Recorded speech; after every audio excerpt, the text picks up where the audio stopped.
Cleveland Police. How can I help you? I got a phone call from my ex-boyfriend that he just killed his whole family. I know he's walking right now, because when he FaceTimed me, he was walking. You know where he's walking towards? No. But he did tell me that he has a gun and he still has 2 bullets in it. This chilling 911 call was shocking on its own, but it also served as a confirmation of several claims made just moments earlier by a man named Martin Muniz to the Cleveland Police on January 13th, 2023. I'm serious, I'm not crazy. And you could go to the address and verify. The address is 3719 Mac Court. But I want you to handcuff me first. What began as a bizarre encounter to the police quickly unraveled into a chilling confession, one that revealed a series of victims, exposing not just a murderer, but a monster who took twisted pride in killing his own family. On the evening of January 13th, 2023, an ordinary-looking night in Ohio turned into a chilling scene of tragedy. 42-year-old Martin Muniz took the lives of 4 family members in a shocking display of brutality. Martin Muniz fatally shot 16-year-old Jaden Bays, his mother, Angelique Gonzalez, her father, Miguel Gonzalez, and Angelique's husband, Anthony Booth. Angelique's 8-year-old daughter survived the attack and was hospitalized. After the murders, Martin calmly flagged down a police car at 7:46 p.m. and confessed, showing no remorse for the horrific crime. Once law enforcement officials saw the crime scene, there was not a shred of doubt that every word Martin claimed were true, and they were left with no choice other than finding the entire truth behind this senseless and gruesome crime. Martin was swiftly taken into custody, leading to an interrogation that stunned seasoned detectives and uncovered his dark past and a disturbing family dynamic. Well, I tried to kill my sister's whole family, but 2 of them got lucky and lived. 2 of them got lucky and lived? The other 3 didn't. He raised me. Angel, you said? Yeah. He raised me. He used to beat out of me, have me kneeling down on heater vents and digging holes, and he bought a snakeskin belt. I used to have to do push-ups, so he smacked me in the back of the head. He used to take toolboxes and slap me with it, throw bricks at me. So recently, I went into the room. I was looking for my niece, and I'm calling her name. I don't hear her, so I went into his room, and he's laying down. So he's in there. He got his hand in his pants. My niece pops her head from under the blanket. So I'm like, what are you doing? So I was playing with Daddy's phone. From the start, Martin readily confessed. His carefree demeanor and words during the interrogation showed no sign of remorse or emotion about what he did. No, I came upstairs to eat, and I asked my sister's dad, no, I'm lying. I asked Jaden, her son, I said, yo, where's the rest of the food at? He said, no, it's gone. I'm like, what you mean it's gone? I didn't even eat yet. So he was like, well, I don't know what to tell you. So I said, okay, well, where's my sister at? So I asked my sister, I said, where's the food at? She said, I don't know. Why are you asking me? I said, okay. I said, yo, I didn't eat. We're gonna have a problem. Nobody said nothing. So, they had to go. People who spend years in prison often face stigma and rejection, and Martin was no exception. Instead of support, his family pushed him away, treating him harshly because of his criminal history. Martin could have chosen to start a new life elsewhere, but instead, he took the most violent path, murdering his entire family and convincing himself it was justified because of the way they had treated him. But what he does next is quite bizarre, and very few detectives in their lifetime had experienced something similar. All the way over to Clark Avenue, is that where you flagged on the police? Yeah, I guess. I just want to see any cop, man, just so I could go back home. I don't belong on the streets. I don't. You got other people who belong on the streets. I don't. They should have never let me home. So when you left the house for a walk, did you like throw it in the garbage can, house, or just on the street? I don't know. My mind was just focused on, I need to go home.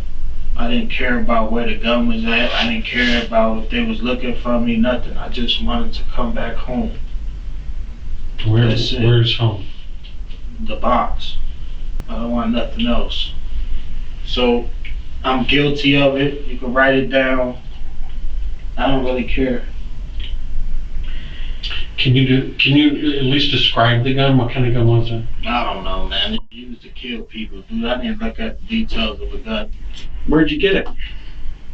That I don't know. Was it just at the house? I don't know. Are you hungry? Do you want something? No. I want to remember. That's what I'm saying, is if you're hungry, you need something to help you, you know? Mr. Muniz, are you on any medications at the current moment? No. I'm normal, I guess. It was tragically ironic to watch Martin call himself normal.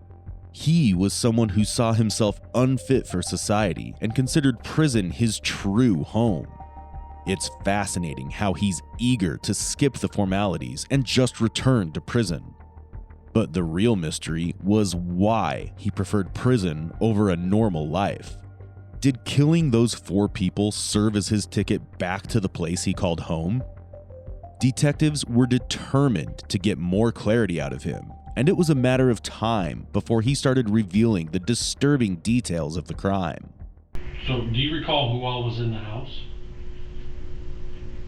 Well, I know I walked into my sister's room and I shot Tone first. You say Tone? Yeah. Anthony. Is that the 16-year-old? No, that's the black dude. I shot him first. The boyfriend? My sister's husband. Okay. And then my sister looked at me and put her hands up and I shot her. And then I walked out the room and my niece told me, "How you doing?" And I didn't want to shoot her. I didn't want her to die. So I didn't shoot her in the head. The boy I shot in the head. Then I went upstairs and I shot him in the face. Who? Angel. And then I came back downstairs and I walked back in my sister's room and I shot Tone again. And then I went next to my sister and I put a bullet in the back of her head. Now, your niece, was she shot at all? Yeah, I shot her, but I didn't want her to die. Okay. She's harmless, just... I wouldn't have killed her son either. But, I don't know, man. I don't know. I didn't want her to die. So I didn't shoot her in her face. Okay. The guy upstairs that died, he used to beat me as a kid. And he got away with it because nobody would listen to me when I used to ask for help. Nobody listened. Who is he? He raised me. Angel, you said? Yeah. He raised me. He used to beat out of me, have me kneeling down on heater vents and digging holes, and he bought a snakeskin belt. I used to have to do push-ups, so he smacked me in the back of the head. He used to take toolboxes and slap me with it, throw bricks at me. The last thing was he bought a bullwhip, and that's when I ran away. So I killed him. Martin's claims made it clear that his distorted perspective hadn't developed overnight. It was shaped by a series of events that left deep scars on his childhood. However, what detectives uncovered next was far more shocking than anything he had confessed before. But you left the house with the gun. Yeah, I wasn't gonna leave it there. This ain't the first time I'm killing. I got caught with the first gun on the first body. They just couldn't prove it was me. Where was that at? New Jersey. I gave the guy's name is Jamie Molina. I killed him on October 13, 2013, Northgate Park, broad daylight. Why'd you do that? He robbed me. What was his name? Jamie Molina. In the past, Martin had served time for various charges, including assault, theft, and even murder. He had previously managed to escape serious consequences through clever manipulation, slipping through the cracks of the justice system with unsettling ease. As he proudly recounts these incidents, detectives were able to get a more clear understanding of his mind and its darkness. However, there is also a different side to him apart from the senseless monster he has proved himself to be. You guys are making it harder than it needs to be. All you have to do is say I'm guilty on the paper.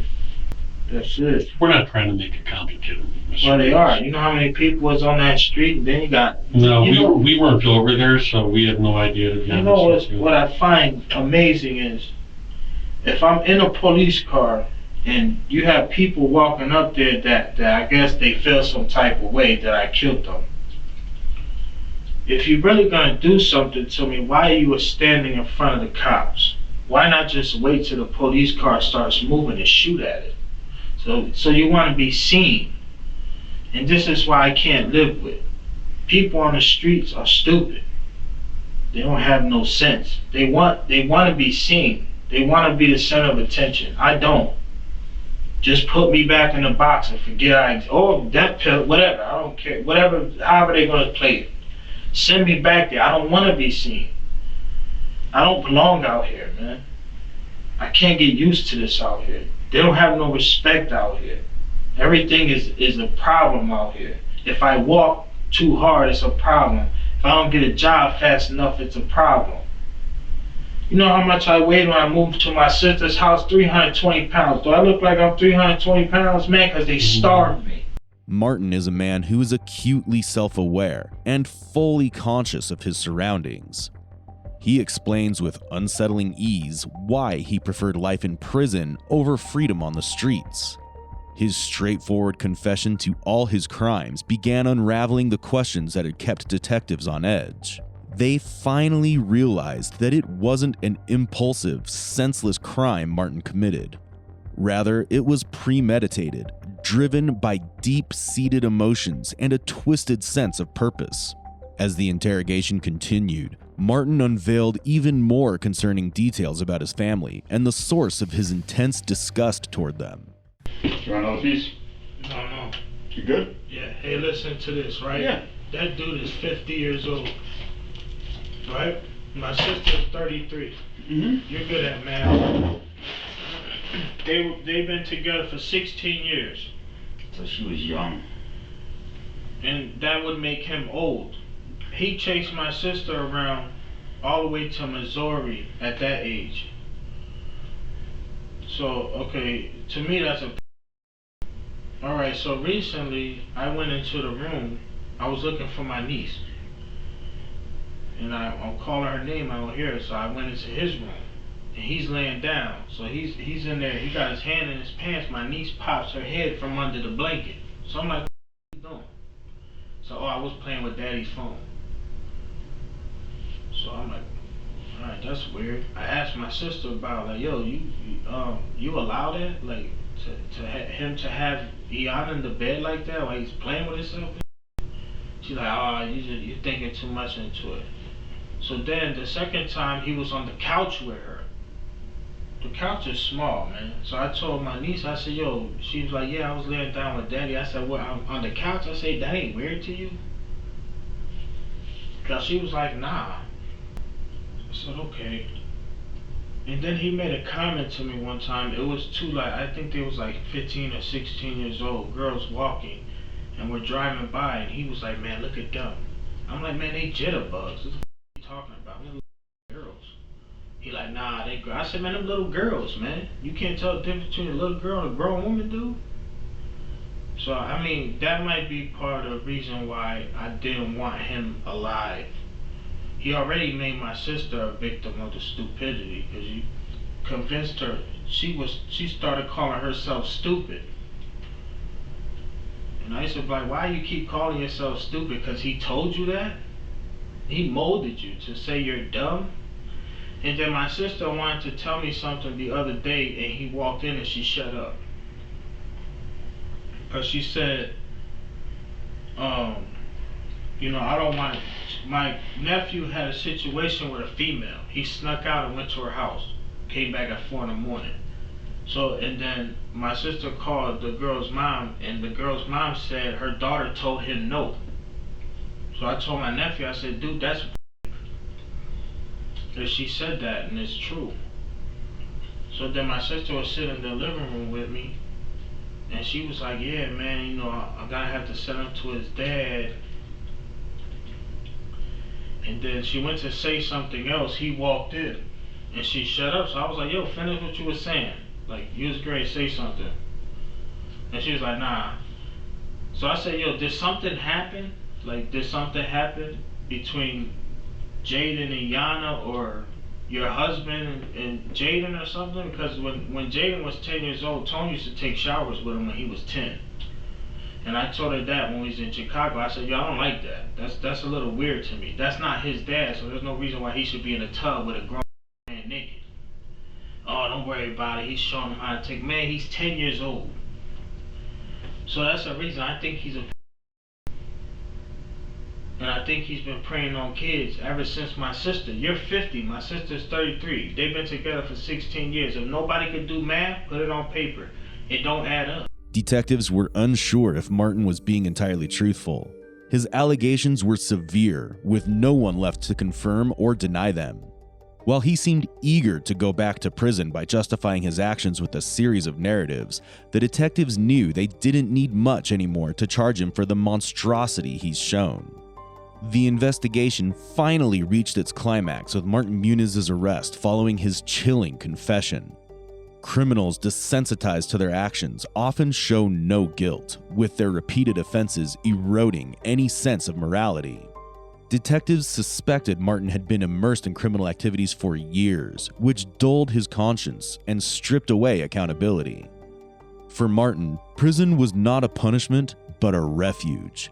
A place where life's struggles were simplified to eating, sleeping, and existing without the burdens of earning or societal judgment.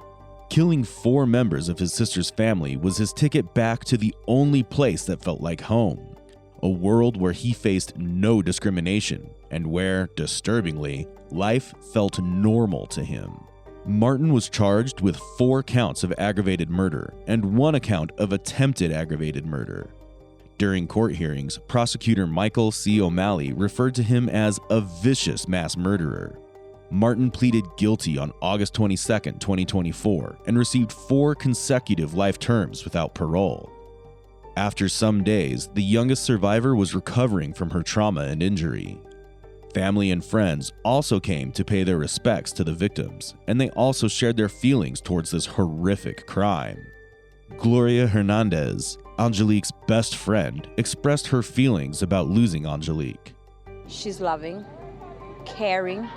She would bend over backwards for anyone that she loved. I mean, there's friends here that can testify for that.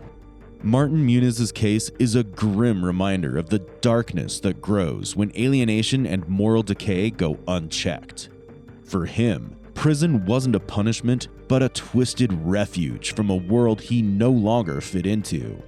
As the justice system closes this chapter, we're left to ask, how many more like him walk the line between isolation and violence?